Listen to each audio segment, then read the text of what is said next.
Terminal itu tak pernah benar-benar tidur. Sejak matahari belum sepenuhnya terbit hingga langit menghitam kembali, suara mesin bas, teriakan kernet, dan langkah tergesa manusia saling bertabrakan tanpa henti. Debu beterbangan, asap knalpot menggantung di udara, dan aroma keringat bercampur bau oli menciptakan dunia yang keras, dunia yang hanya dimengerti oleh mereka yang hidup di dalamnya. Di salah satu sudut paling terpinggirkan, tepat di dekat tembok retak yang dipenuhi poster lama, duduklah seorang pemuda dengan kotak kayu kecil di depannya. Tangannya cekatan memegang palu dan paku kecil, menunduk tanpa banyak bicara. Namanya Rizky, tukang sol sepatu yang nyaris tak pernah menatap mata orang lain, seolah ia memilih menghilang di tengah keramaian. Tak ada yang istimewa dari lapaknya. Terpal kusam, bangku kayu reyot, dan peralatan tua yang sudah berkarat dimakan usia. Namun ada sesuatu pada diri Rizky yang membuat orang berhenti sejenak, tatapan matanya yang dalam, dingin, dan terlalu tenang untuk seorang tukang sol sepatu biasa. Setiap kali palu itu diketukkan, seakan ada dentuman lain yang ikut bergema, dentuman masa lalu yang tak terlihat. Bekas luka di tangannya tersembunyi di balik lengan baju panjang. Wajahnya keras, garis rahangnya tegas, menyimpan cerita yang tak pernah ia ucapkan. Ia bekerja dalam diam, seolah dunia di sekitarnya tak lagi punya kuasa atas dirinya. Pedagang kecil berlalu lalang di depannya. Sopir bas menyapanya sekilas. Sebagian menatap dengan rasa hormat yang tak bisa dijelaskan, sebagian lagi menunduk cepat, seakan mengenali sesuatu yang berbahaya dari sosok itu. Nama Rizky jarang disebut, tapi bayangannya masih hidup di ingatan terminal. Tak banyak yang tahu, pemuda itu dulu adalah badai. Ia pernah berdiri di tempat tertinggi, memerintah dengan tangan besi, membuat terminal ini berlutut dalam ketakutan. Kini ia memilih duduk di tanah, menambal sepatu orang-orang yang dulu gemetar menyebut namanya. Sesekali, Rizky menghentikan pekerjaannya dan menatap ke arah keramaian. Matanya mengamati setiap sudut terminal, setiap wajah asing, setiap gerak mencurigakan. Bukan dengan rasa ingin berkuasa, melainkan dengan kewaspadaan seorang lelaki yang tahu, masa lalu tak pernah benar-benar mati. Dan di hari itu, tanpa ia sadari, terminal mulai bernafas berbeda. Angin panas berembus membawa firasat buruk. Di tengah riuh rendah yang tampak biasa, takdir sedang berjalan pelan menuju sudut kecil tempat seorang tukang sol sepatu duduk menunggu saat untuk mengubah segalanya.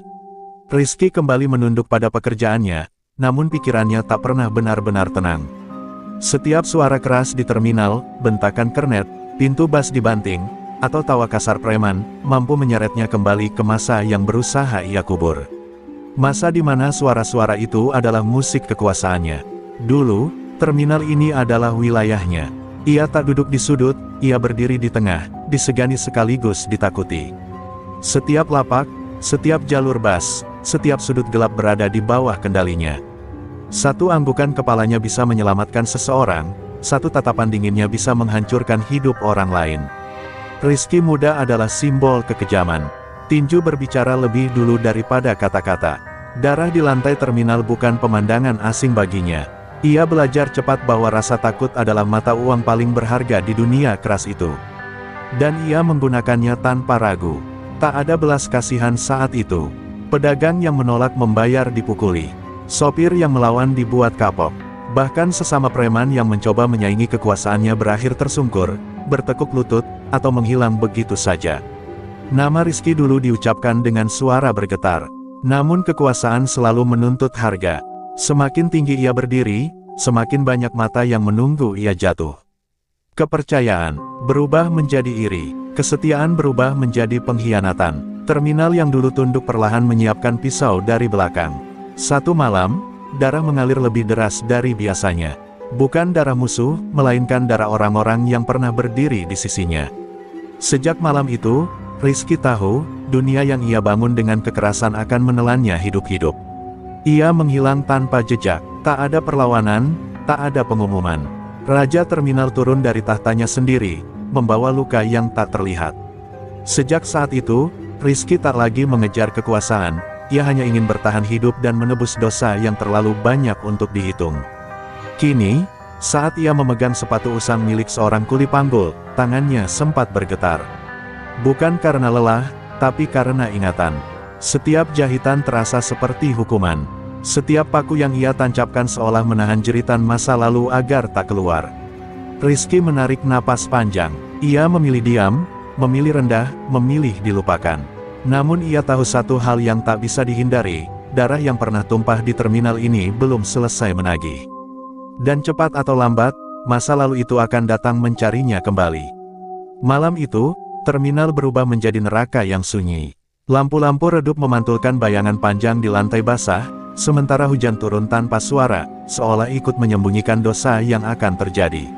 Rizky berdiri di bawah atap seng, menunggu laporan, tanpa tahu bahwa takdirnya sedang disusun oleh tangan-tangan yang dulu ia percaya. Mereka datang bukan sebagai musuh, melainkan sebagai saudara. Anak buah yang pernah ia lindungi, orang-orang yang dulu bersumpah setia hingga mati. Tak ada teriakan, tak ada peringatan. Hanya tatapan yang berubah dingin, dan langkah-langkah yang terlalu rapi untuk sebuah pertemuan biasa. Serangan pertama datang dari belakang. Sebuah hantaman keras membuat tubuh Rizky terhuyung. Darah mengalir di pelipisnya, bercampur dengan air hujan. Saat ia menoleh, ia melihat wajah-wajah yang dikenalnya, bukan dengan rasa marah, melainkan kecewa yang jauh lebih menyakitkan. Terminal yang dulu tunduk kini menatap tanpa keberanian untuk membela. Kekuasaan Rizky runtuh dalam hitungan menit. Satu persatu anak buahnya menyerah, melarikan diri, atau berbalik arah demi menyelamatkan diri sendiri. Tak ada yang bertahan ketika raja jatuh. Rizky melawan, tapi bukan dengan kemarahan lamanya. Setiap pukulan terasa hampa, setiap langkah semakin berat. Ia sadar, ini bukan sekadar perebutan wilayah. Ini adalah hukuman. Dunia yang ia bangun dengan ketakutan kini membalasnya dengan pengkhianatan. Saat fajar hampir menyingsing, Rizky tergeletak di sudut terminal. Nafasnya tersengal, tubuhnya penuh luka, namun ia masih hidup. Mereka membiarkannya pergi, bukan karena kasihan, melainkan karena baginya hidup dengan kehinaan jauh lebih menyakitkan daripada mati. Hari itu, nama Rizky menghilang dari terminal. Tak ada lagi perintah, tak ada lagi teror. Wilayah yang dulu ia kuasai berubah menjadi medan kosong yang segera diperebutkan oleh wajah-wajah baru yang lebih haus darah. Rizky pergi tanpa menoleh. Ia menanggalkan masa lalunya bersama darah yang mengering di bajunya. Sejak malam itu, ia memilih hidup kecil, hidup sederhana, bukan karena lemah, tapi karena ia tahu, satu-satunya cara menebus dosa adalah berhenti menjadi raja, dan mulai menjadi manusia. Pagi datang tanpa sambutan, tak ada lagi teriakan perintah, tak ada tatapan takut yang dulu mengiringi langkahnya. Rizky kini berjalan di antara manusia biasa, membawa kotak kayu kecil berisi alat sol sepatu, beban yang terasa jauh lebih berat daripada senjata yang pernah ia genggam. Ia memilih sudut terminal yang paling sepi. Di sanalah ia duduk, menunduk, seolah ingin menghilang dari dunia yang dulu ia kuasai. Terpal kusam ia bentangkan, bangku reot. Ia duduki, tak ada yang menyambutnya sebagai raja. Tak ada pula yang mengusirnya. Ia hanyalah bayangan lain di antara banyak orang kecil. Hari demi hari, tangannya bekerja tanpa henti. Jarum menembus karet sepatu, benang ditarik kuat, palu kecil diketukkan perlahan.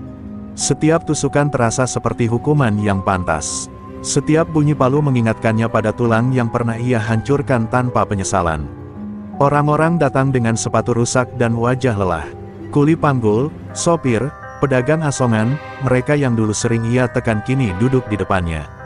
Sebagian tak mengenalinya, sebagian pura-pura lupa, sebagian memilih diam dengan mata yang tak berani menatap lama. Rizky jarang berbicara, ia hanya mengangguk, menerima upah sekadarnya, bahkan sering menolak jika orang itu tampak terlalu miskin. Ia tak mencari simpati, ia hanya ingin merasa berguna, meski sedikit, meski terlambat. Saat malam turun dan terminal mulai sepi, Rizky tetap duduk di tempatnya. Ia membersihkan alat-alatnya dengan hati-hati, seolah membersihkan dosa yang tak pernah benar-benar hilang. Luka di tubuhnya mungkin sembuh, tapi luka di ingatan tetap terbuka.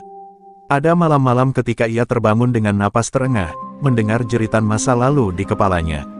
Wajah-wajah yang pernah ia jatuhkan datang bergantian, menuntut keadilan yang tak pernah mereka dapatkan.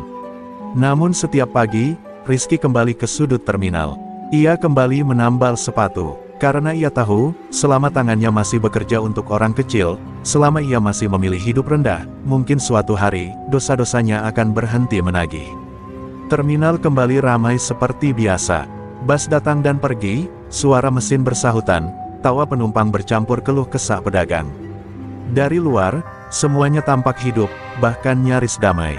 Namun Rizky tahu, kedamaian di terminal hanyalah kulit tipis yang menutup luka lama. Ia melihat perubahan kecil yang luput dari perhatian banyak orang. Tatapan pedagang yang lebih waspada, percakapan yang terputus saat orang asing mendekat, uang receh yang diselipkan cepat ke saku orang tertentu. Tanda-tanda itu terlalu akrab baginya.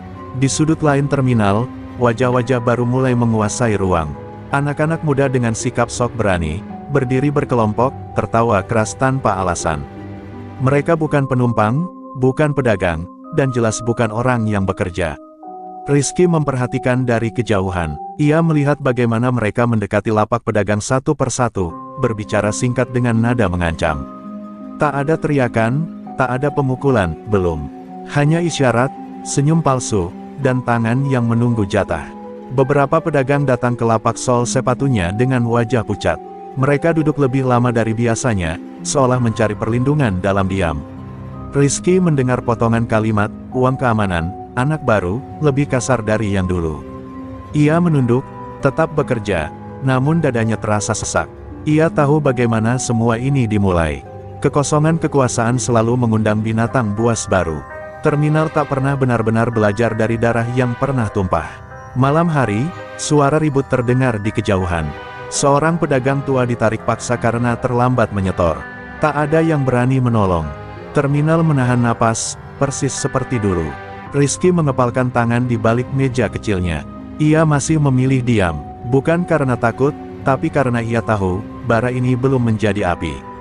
Namun saat api itu menyala, ia juga tahu, tak semua orang akan selamat jika tak ada yang berdiri menghalangi.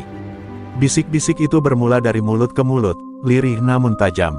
Di antara pedagang kopi, sopir bas, dan kuli panggul, satu nama kembali disebut setelah lama terkubur.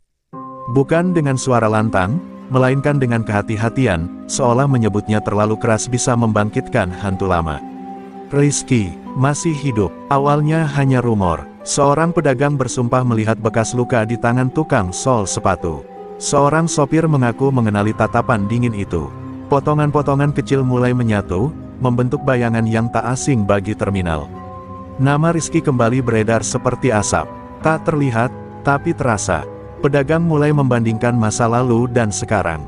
Ada yang merinding, ada yang berharap, ada pula yang takut jika sejarah terulang dengan cara yang lebih kejam. Kabar itu tak berhenti di telinga orang kecil. Ia mengalir ke sudut-sudut gelap terminal, ke meja-meja kasar tempat preman berkumpul. Di sanalah nama Rizky disebut dengan nada berbeda, bukan hormat, melainkan ancaman. Asep mendengarnya saat seorang anak buahnya melapor setengah ragu. Pemimpin baru itu tertawa kecil, meremehkan cerita tentang mantan raja yang kini menambal sepatu. Namun tawanya tak sepenuhnya menenangkan pikirannya. Asep tahu legenda, ia tumbuh mendengar kisah kekejaman Rizky, bagaimana terminal pernah tunduk pada satu nama. Bagi Asep, bayangan itu tak boleh dibiarkan hidup. Kekuasaan tak mengenal masa lalu, yang ada hanya siapa yang berdiri hari ini. Ia memerintahkan anak buahnya mengamati, mengintai tukang sol sepatu itu, mencari celah, mencari kelemahan. Jika benar Rizky masih hidup, maka ia harus dipatahkan, sekali lagi, dan untuk selamanya.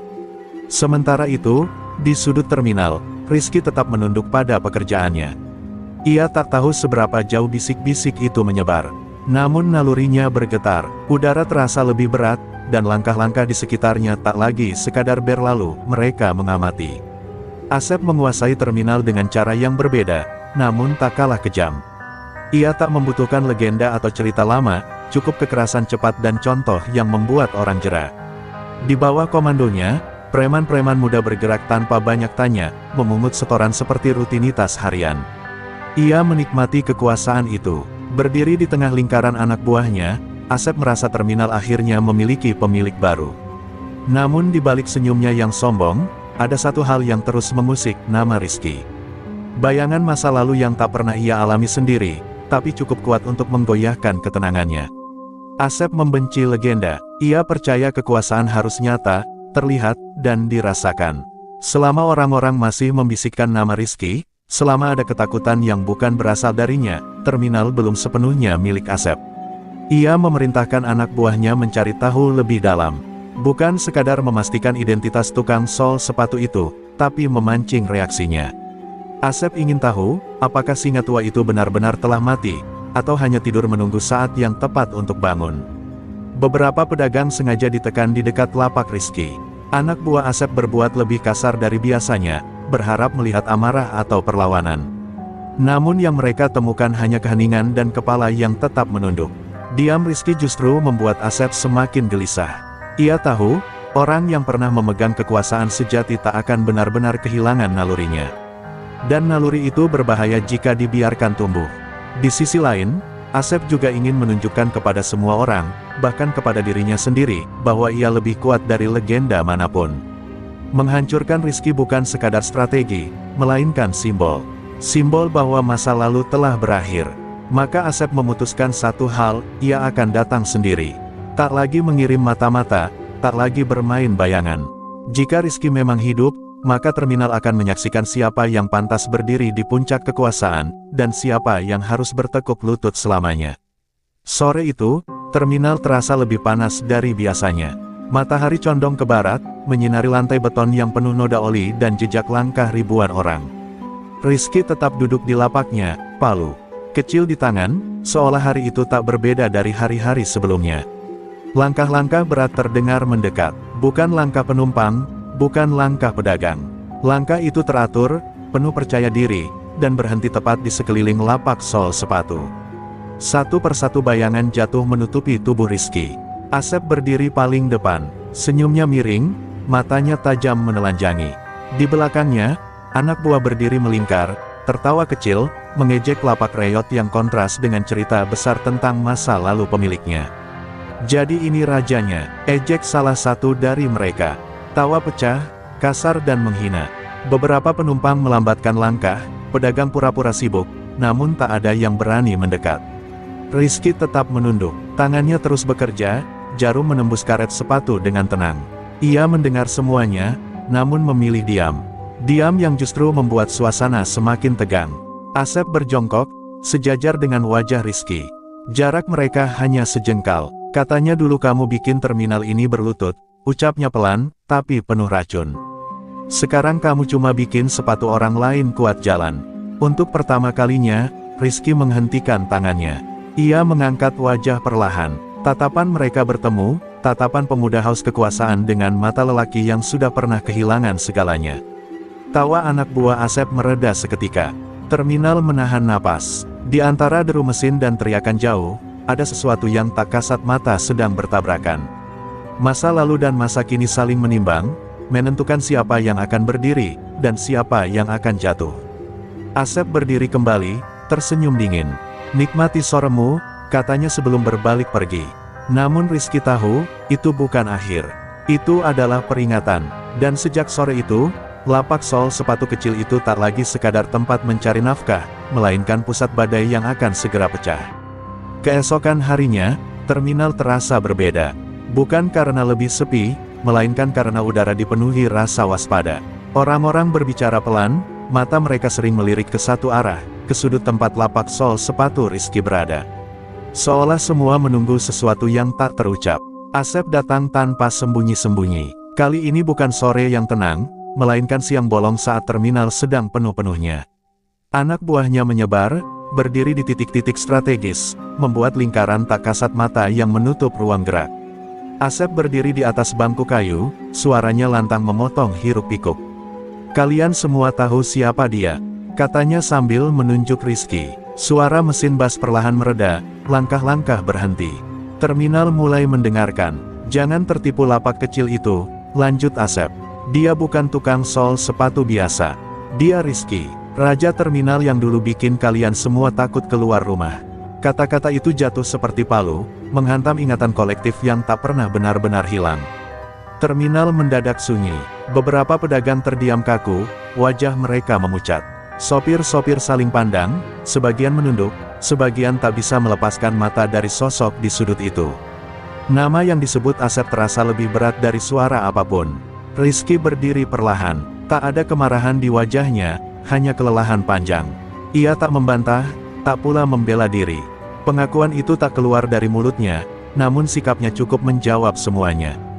Asep tersenyum puas. Lihat, Bahkan dia sendiri gak bisa lari, katanya, memanfaatkan keheningan sebagai senjata. Masa lalu gak bisa dikubur, sekeras apapun kalian pura-pura lupa. Beberapa orang mundur satu langkah, seolah takut tertular dosa lama. Yang lain justru menatap Rizky dengan mata berkaca-kaca, antara takut dan iba. Terminal terbelah oleh ingatan dan kenyataan. Rizky menunduk kembali, namun kali ini bukan untuk bekerja. Ia tahu, sejak saat itu, hidup sederhananya telah berakhir. Kedoknya terbuka, dan terminal yang sunyi itu menjadi saksi, bahwa masa lalu akhirnya menemukan jalannya pulang. Keheningan yang tercipta terasa lebih menyakitkan daripada teriakan.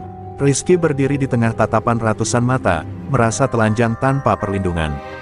Masa lalu yang ia kubur dengan kerja keras dan diam kini berdiri di hadapannya, menuntut pertanggungjawaban. Ia melangkah maju satu langkah, lalu berhenti. "Aku sudah bukan siapa-siapa," ucapnya akhirnya, suaranya rendah namun jelas. "Aku cuma mau hidup tenang. Biar terminal ini jalan tanpa darah lagi."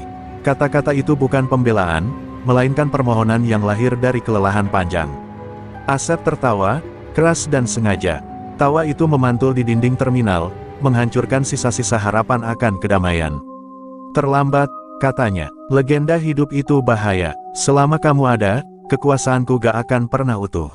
Rizky menatap sekeliling. Ia melihat pedagang tua yang dulu pernah ia sakiti. Ia melihat sopir yang dulu gemetar di hadapannya.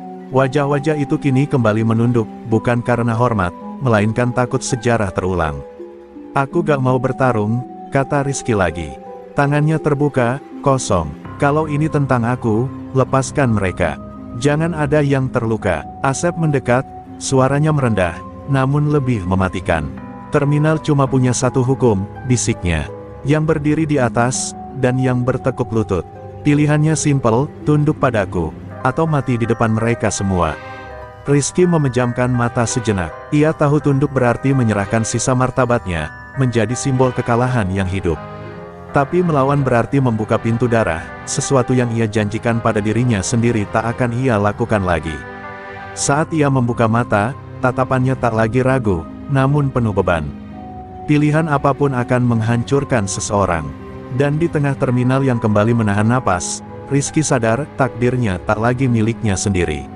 Semua masih bisa berakhir damai, setidaknya itu yang Rizky yakini, hingga sebuah suara tamparan keras memecah keheningan.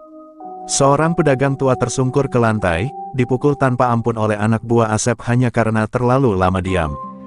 Jerit tertahan terdengar, diikuti langkah mundur orang-orang yang ketakutan. Rizky menoleh cepat, dadanya bergetar hebat. Ia melihat darah menetes dari pelipis pedagang itu, pemandangan yang terlalu familiar, terlalu menyakitkan. Janjinya pada diri sendiri retak seketika. Ia tak bisa lagi bersembunyi di balik diam. "Cukup," ucap Rizky pelan. Namun kali ini suaranya berbeda, berat, tegas, dan penuh tekanan. Anak buah Asep tertawa, mengira itu hanya sisa-sisa keberanian kosong. Pukulan kedua hampir mendarat, tapi terhenti di udara. Tangan Rizky mencengkeram pergelangan penyerang itu dengan kekuatan yang tak seharusnya dimiliki seorang tukang sol sepatu. Terminal tersentak, semua mata membelalak. Rizky berdiri tegak, punggungnya lurus, rahangnya mengeras. Tatapan yang lama hilang kini kembali, dingin, fokus, dan mematikan. Namun tak ada amarah liar di sana. Yang ada hanya tekad untuk menghentikan kekerasan. Ia mendorong anak buah itu menjauh, bukan untuk menyakiti, tapi melindungi. "Pergi," katanya singkat. Pedagang tua itu ditarik mundur oleh orang-orang lain, diselamatkan di tengah kekacauan yang mulai merebak. Asep menyipitkan mata. Ia mengenali tatapan itu. Bukan tatapan raja preman yang haus darah, melainkan mata seseorang yang telah kehilangan segalanya dan tak punya apa-apa lagi untuk ditakutkan. Di tengah terminal yang kembali gaduh, Rizky berdiri sendirian menghadapi lingkaran preman. Ia tahu, sejak saat itu, jalan damai telah tertutup. Namun ia juga tahu, jika darah harus kembali mengalir, kali ini bukan untuk kekuasaan, melainkan untuk melindungi mereka yang tak pernah punya pilihan. Dan di detik itulah, tinju yang pernah ia kubur bangkit kembali, bukan sebagai simbol teror, tetapi sebagai benteng terakhir orang kecil. Benturan pertama terjadi tanpa aba-aba. Sebuah tinju melayang ke arah wajah Rizky, disusul teriakan yang memecah udara terminal. Keramaian yang tadi membeku kini meledak dalam kepanikan.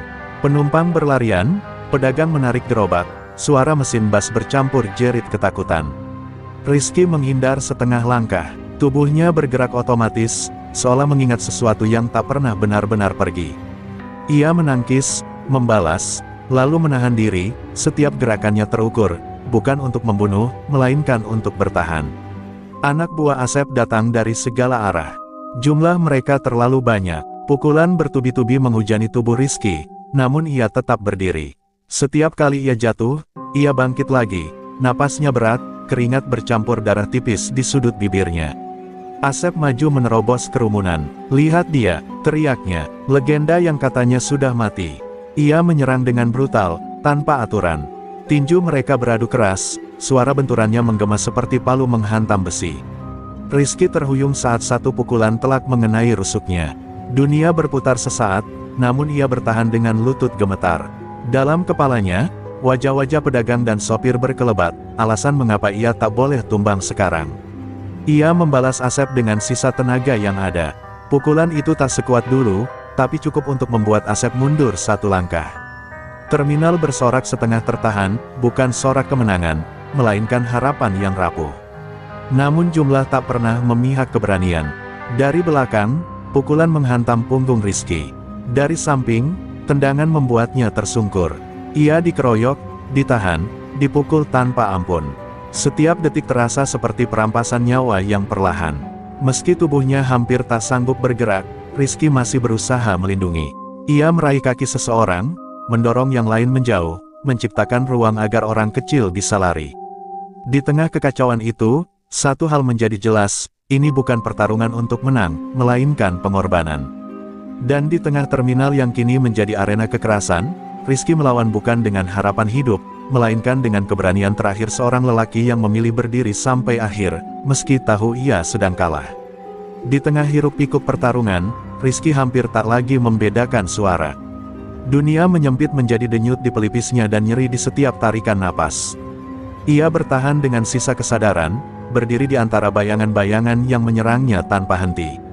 Lalu ia melihat wajah itu. Wajah yang tak asing, seorang lelaki yang dulu berdiri di belakangnya, yang pernah ia lindungi dari maut, yang pernah memanggilnya saudara.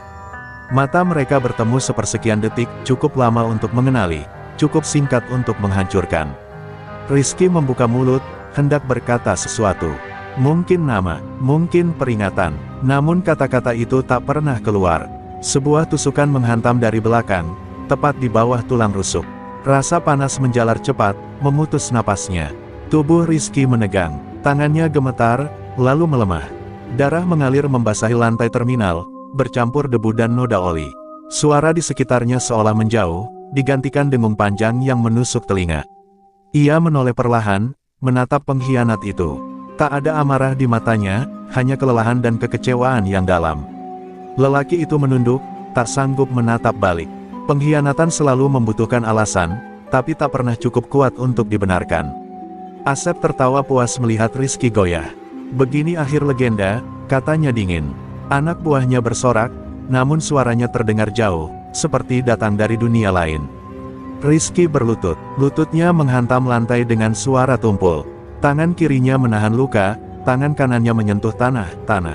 Tempat ia jatuh untuk terakhir kalinya. Setiap detik terasa berat, seolah tubuhnya menolak untuk terus hidup. Di sekelilingnya, terminal kembali sunyi. Orang-orang tak berani mendekat. Mereka menyaksikan bukan sekadar seorang lelaki tumbang, melainkan runtuhnya harapan yang sempat menyala. Dan di antara darah yang terus mengalir, Rizky memahami satu kebenaran pahit, pukulan paling mematikan tak selalu datang dari musuh, melainkan dari masa lalu yang pernah ia percaya sepenuh hati. Rizky berusaha berdiri, namun kakinya tak lagi mau menuruti kehendak. Tubuhnya gemetar hebat, darah terus mengalir dari luka di punggung dan rusuknya. Setiap napas terasa seperti menarik pisau ke dalam dada. Akhirnya, ia jatuh berlutut bukan karena tunduk, melainkan karena tubuhnya telah mencapai batas.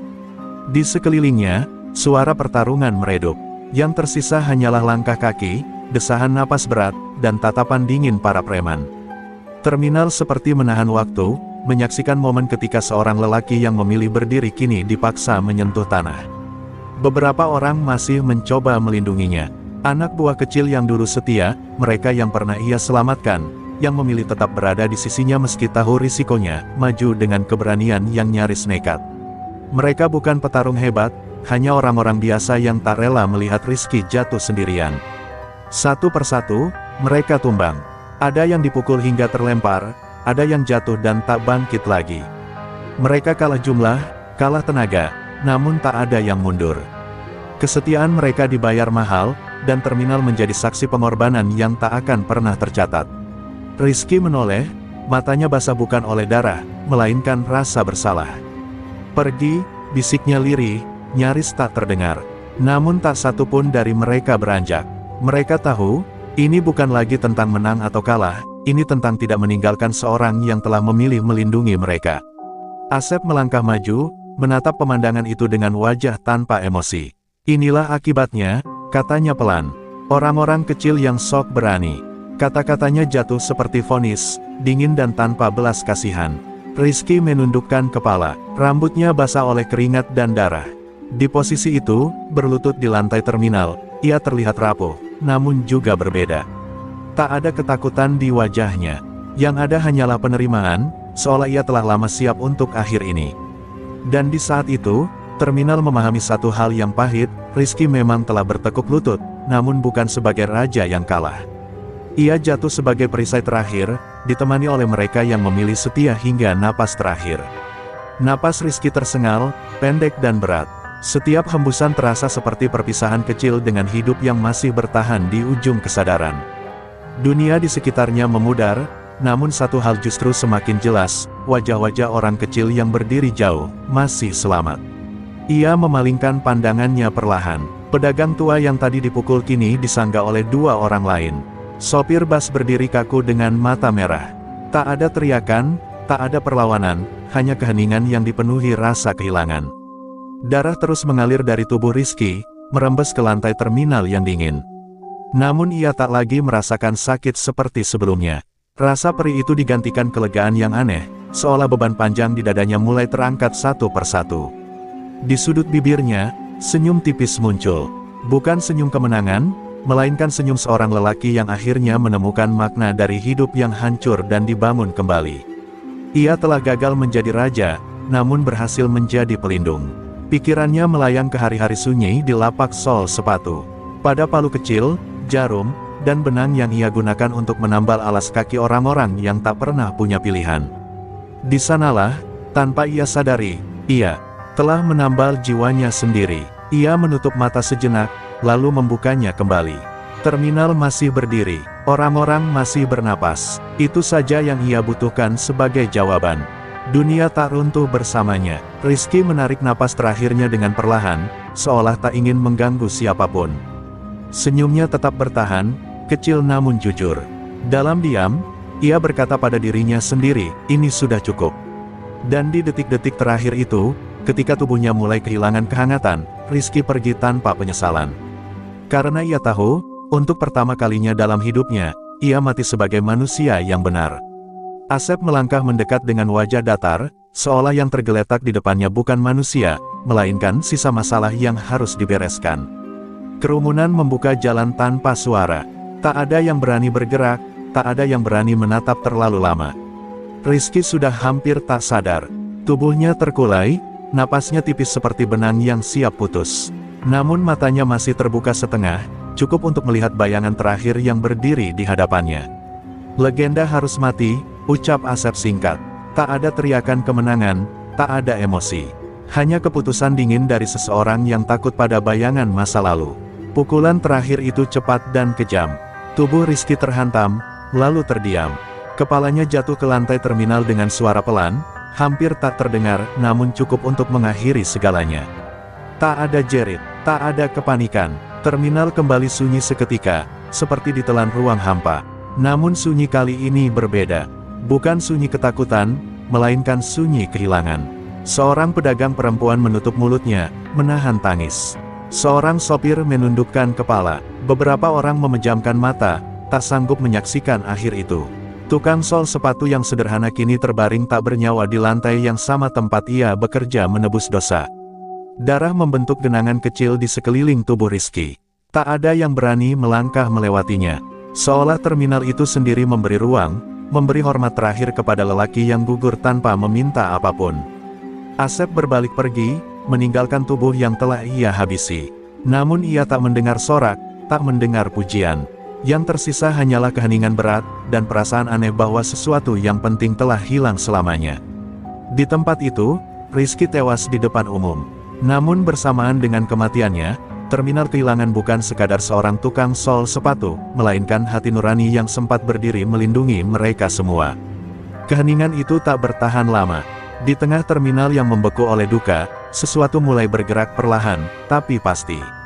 Tangis tertahan berubah menjadi napas berat, lalu menjadi gumaman marah yang menyebar dari satu orang ke orang lain. Seorang pedagang tua melangkah maju, tangannya gemetar namun matanya menyala.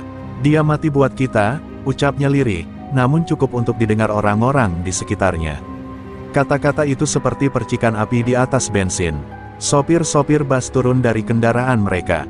Kuli panggul meletakkan karung di tanah. Mereka yang selama ini menunduk, kini berdiri sejajar. Tak ada teriakan heroik, hanya keberanian yang lahir dari rasa kehilangan yang terlalu dalam untuk ditahan. Anak buah Asep mulai gelisah. Mereka terbiasa menghadapi individu, bukan gelombang manusia yang bergerak bersama. Dorongan kecil berubah menjadi bentrokan singkat. Teriakan kemarahan menggema, bukan lagi karena takut, melainkan karena harga diri yang lama diinjak. Seseorang memukul tangan preman yang hendak menyerang pedagang. Yang lain menarik kawannya yang hampir tersungkur. Terminal berubah menjadi lautan manusia yang saling melindungi, bukan saling menjatuhkan.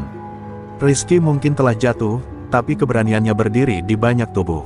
Sirene terdengar dari kejauhan. Aparat datang, dipanggil oleh keributan yang tak bisa lagi disembunyikan. Langkah-langkah tegas memasuki terminal, memisahkan kerumunan, mengamankan situasi yang nyaris meledak. Satu persatu, anak buah Asep dipukul mundur, dilumpuhkan, atau melarikan diri. Kekuasaan yang dibangun dengan teror runtuh saat berhadapan dengan jumlah dan kemarahan rakyat kecil yang tak lagi takut kehilangan. Di tengah kekacauan yang mulai mereda, tubuh Rizky masih terbaring. Namun kini ia tak sendirian. Orang-orang berdiri di sekelilingnya, membentuk lingkaran pelindung. Dan untuk pertama kalinya, terminal melawan, bukan demi kekuasaan, melainkan demi keadilan yang terlambat datang. Pagi datang dengan wajah yang berbeda. Terminal yang semalam dipenuhi teriakan kini dipagari garis pengaman. Aparat bergerak cepat, menyisir setiap sudut yang selama ini menjadi sarang ketakutan. Nama Asep tak lagi disebut dengan bisik-bisik, melainkan dengan nada tegas dalam laporan dan perintah penangkapan. Satu persatu, anak buah Asep ditarik keluar dari persembunyian. Ada yang ditangkap di kontrakan sempit, ada yang dibekuk saat mencoba kabur, ada pula yang menyerah tanpa perlawanan. Keberanian mereka runtuh seiring runtuhnya figur yang selama ini mereka andalkan. Asep sendiri tak lagi tampak perkasa. Ketika ia dibawa pergi, tak ada sorak kemenangan, tak ada lemparan kata hinaan. Orang-orang hanya menatapnya lewat, dingin dan diam. Kekuasaan yang dibangun di atas teror tak pernah meninggalkan hormat, hanya jejak kebencian. Terminal perlahan bernapas lega. Pedagang membuka lapak tanpa harus menoleh cemas. Sopir menyalakan mesin tanpa setoran bayangan. Kuli panggul bekerja tanpa ancaman. Untuk pertama kalinya setelah sekian lama, aktivitas berjalan tanpa rasa takut. Bekas darah di lantai dibersihkan, namun bekas ingatan tak mudah hilang. Orang-orang masih membicarakan malam itu, tentang tukang sol sepatu yang berdiri sendirian, tentang keberanian yang menular, tentang harga mahal yang harus dibayar untuk kebebasan. Aparat memasang pos sementara, patroli rutin dilakukan, terminal tak lagi dibiarkan menjadi wilayah tanpa hukum. Kekosongan yang dulu melahirkan preman kini diisi dengan pengawasan dan keteraturan. Di sudut tempat Rizky biasa duduk, lapaknya tetap kosong.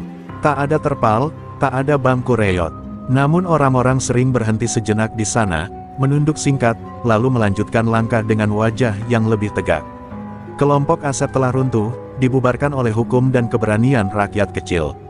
Dan meski kebebasan itu datang terlambat bagi Rizky, terminal akhirnya benar-benar bebas, bukan karena satu penguasa, melainkan karena semua orang memilih untuk tidak lagi tunduk pada ketakutan.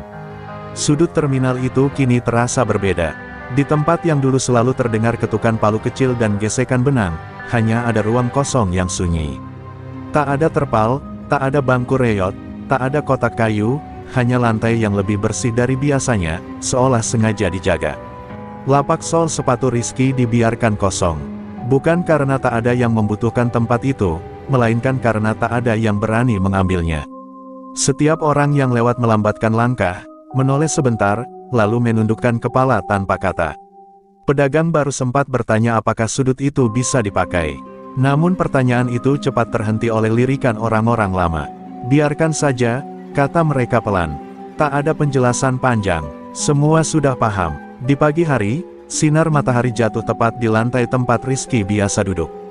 Cahaya itu memantul lembut, seolah memberi tanda bahwa tempat itu pernah menjadi saksi kerja sunyi dan penebusan dosa. Terminal yang bising pun seakan menghormatinya dengan diam sesaat. Beberapa sopir bus terkadang meletakkan rokok atau segelas kopi di dekat sudut itu sebelum berangkat. Bukan ritual resmi, hanya kebiasaan kecil yang tumbuh sendiri, cara sederhana mengingat seseorang yang telah pergi tanpa meminta dikenang. Anak-anak kuli panggul sering berhenti di sana, duduk sejenak saat lelah. Mereka tak pernah berbicara keras di dekat sudut itu.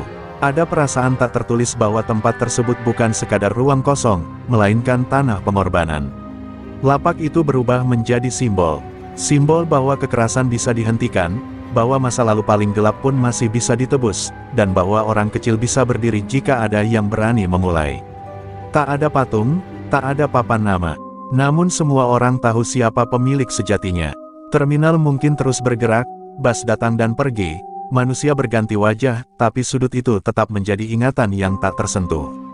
Dan selama lapak sol sepatu itu dibiarkan kosong, selama tak ada yang berani mengisinya, pengorbanan Rizky akan terus hidup, diam, sederhana, namun lebih keras dari teriakan manapun.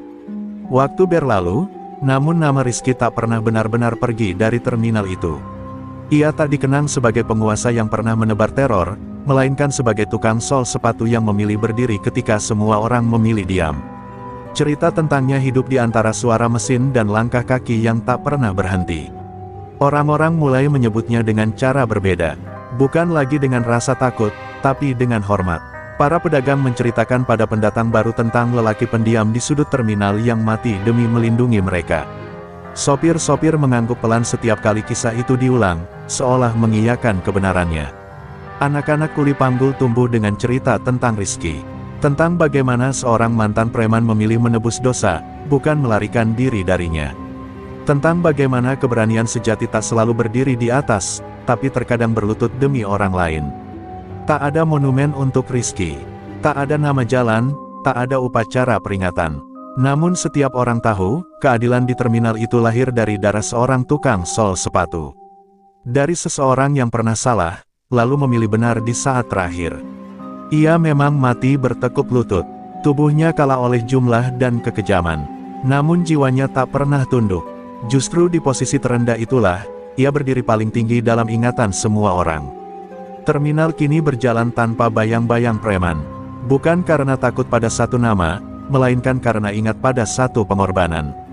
Setiap orang menjaga kedamaian itu, seolah tak ingin mengkhianati kematian yang telah membelinya. Di sudut terminal yang tetap kosong, legenda itu berdiam. Tak bersuara, tak menuntut. Namun siapapun yang duduk terlalu lama di sana akan merasakan sesuatu, dorongan untuk berlaku adil, untuk tidak menyakiti yang lemah. Dan selama terminal itu